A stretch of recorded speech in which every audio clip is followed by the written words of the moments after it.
খৰ্গবাণী বুলি আবিষ্কাৰ অন্যমুঠি দিয়া বোল বুঢ়া মৰমৰ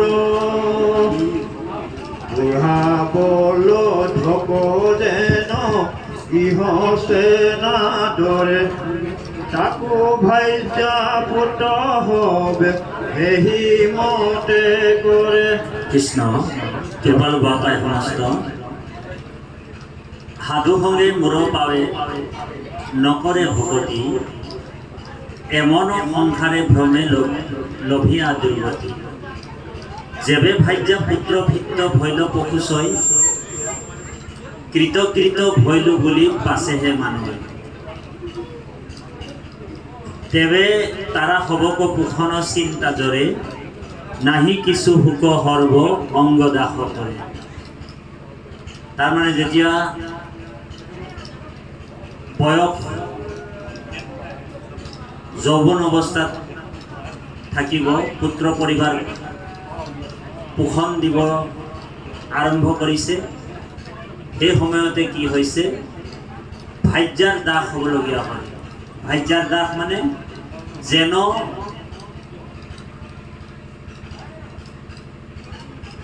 যেন নৰ্তকীয়ে নচাবে বান্দৰক, নৰ্তকীয়ে যেনেকৈ বান্দৰক নচাই থাকে ঠিক নিজৰ স্বামীজনক ভাজ্যা মানে পত্নীগৰাকীয়ে নচাই থাকে। এই বিষয়ী মানুহটোক কথা কৈছোঁ দেই, আমাৰ ভকতৰ কথা কোৱা নাই। আমি বিষয়ী মানুহ নহয় আপোনাহক বিষয়ী নহয়। এই বিষয়ীত যিসকল সোমাই আছে সেই সকলো কথাই ইয়াত উল্লেখ কৰিছে। গোটেই চাৰিও দিশ জয় কৰাৰ পিছত পিছতো এজন মহাৰজা নিজৰ পত্নীৰ আগত কিন্তু যেতিয়া আহি যায়, যেনেকৈ কুকুৰে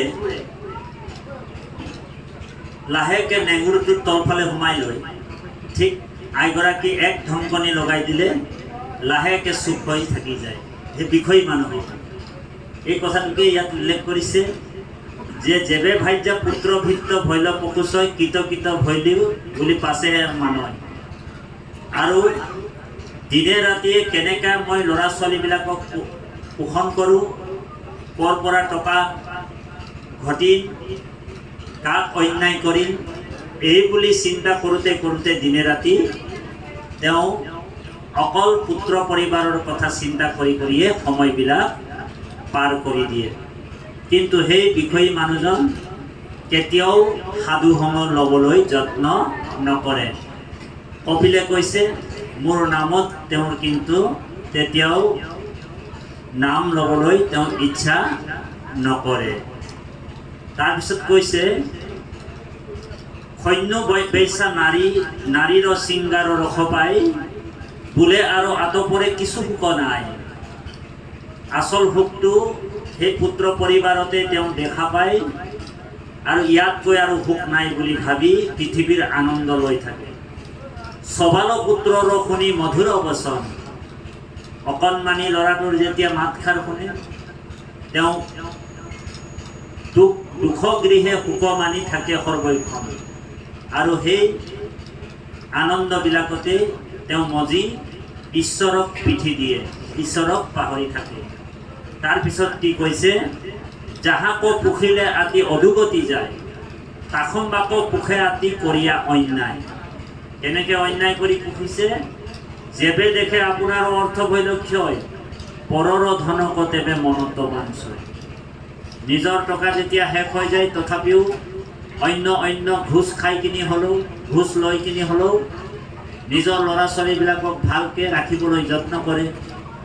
এনেতে তেওঁৰ সময় পাৰ হৈ গৈ থাকে।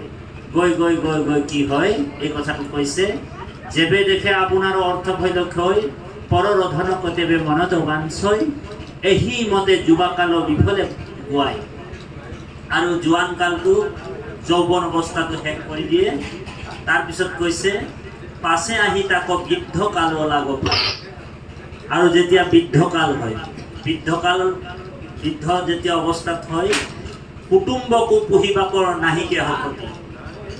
আৰু কুটুম্বক সেই সময়ত পালন পোষণ কৰিবলৈ শক্তি নাইকিয়া হয়। এই বিষয়ী মানুহজনৰ কি হয়, যেতিয়া হাত ভৰিবিলাক ভালকৈ নচলা হয়, বুঢ়া অৱস্থা হয়, কুটুম্বক পুহিবলৈ যেতিয়া নোৱাৰে, তেতিয়া কি বুলি কৈছে, নিঃশ্বাসকাৰীহা পৰি থাকয় দুৰ্মতি। আৰু এটা জেগাত একেবাৰে অকল উশাহ নিশাহটো লৈ কিনি এটা চুকত পৰি থাকে, হয়নে? কোনোবা যদি খানা দিছে নিদিলেও নিদিয়ে। সেই সময়ত কি হয়, ভাইজা পুত্ৰে পূৰ্বৱতে নকৰে আদৰ। যি আইগৰাকীক বিয়া পাতি আনিছিলে, সেইগৰাকী পত্নীয়ে আৰু তেওঁক আদৰ নকৰা হ'ল। বোলে কিয় নকৰে? কাৰণ আগৰ দৰে কামানি কৰি আনি দিব নোৱাৰে। আগৰ দৰে তেওঁ কামানি কৰি কাম কৰি ধন টকা পইচা আনি দিব নোৱাৰে। সেইকাৰণে পুত্ৰ পৰিবাৰসকল তেওঁক আদৰ নকৰে। তাৰপিছত কৈছে, ভাইজা পুত্ৰে পূৰ্বৱতে নকৰে আদৰ, অল্প বচনতে তাকো কৰে অনুত্তৰ।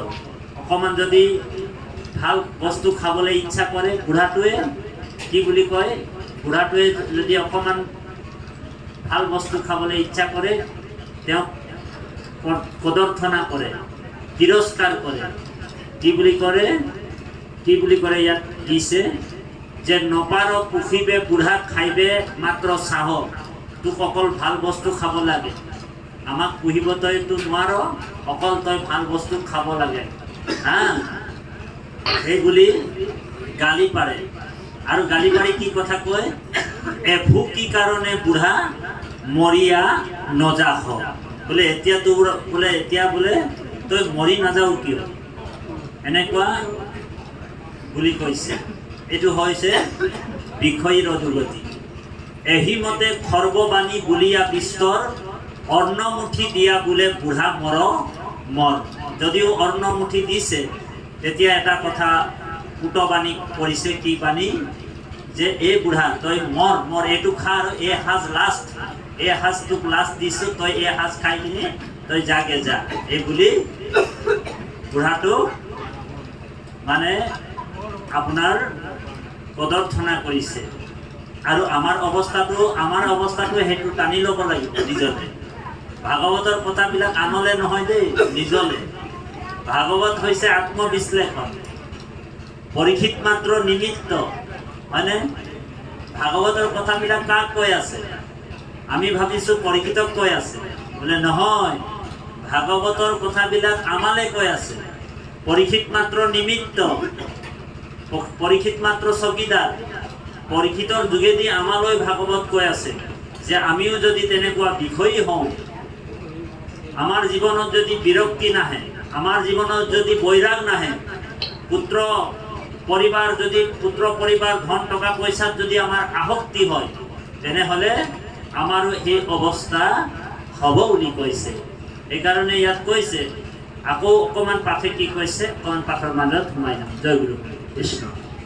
তথাপি পাপীৰ তাত নাহি ভীৰ গতি, কৃষ্ণ নধৰে সাধুৰ সংগে নকৰে ভকতি। ৰাম জৰা ৰোগে হৰিৰক বিবৰ্ণ কৰিল, মাথাৰ পকিল চুলি দহন হৰিল। ইয়ে মন্দ ভৈল অগ্নি অন্ন, পানো নযায় ক্ষয়। গৃহে পৰি থাকে শান্তি, বাকো নপাৰয়। বায়ুৰ বেগত দুই চকু ফুৰায়, ৰাম নাহি কয় বল কফে কণ্ঠত ঢাকয়। পাৱে মহা দুখ হতাশ পশুৰ, কৃষ্ণ কণ্ঠৰ হদ বাজে শুনি ঘূৰ ঘূৰ। বিস্তাৰ